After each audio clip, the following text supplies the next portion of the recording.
Miyawaki পদ্ধতিতে বনায়নের ক্ষেত্রে আমাদের সাধারণত 2 থেকে 3 বছর পরিচর্যার আওতায় নিয়ে আসতে হয়। পরিচর্যার ক্ষেত্রে আমরা প্রথমে নিয়মিত পানি দেওয়ার বিষয়টি রাখবো, কারণ পানি দেওয়ার বিষয়টা অত্যন্ত গুরুত্বপূর্ণ। এই জন্য মাটির ময়েশ্চার কন্টেন্টটি ঠিক রাখার জন্য নিয়মিত পানি দিতে হবে।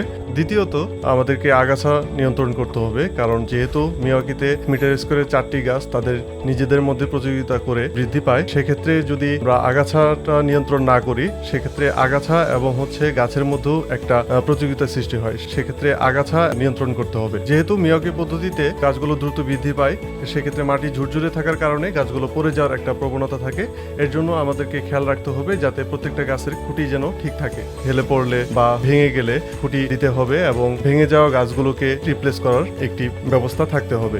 সবচেয়ে গুরুত্বপূর্ণ আরেকটি বিষয় হলো যে সময়ে সময়ে আমাদেরকে মালচিং এর বিষয়টি দেখতে হবে, কারণ মালচিং যদি কমে যায় সেক্ষেত্রে নতুন করে মালচিং দিতে হবে। এতে আগাছা যেমন দমন করা যাবে, মাটির যে ময়েশ্চার কন্টেন্টও ঠিক রাখা যাবে।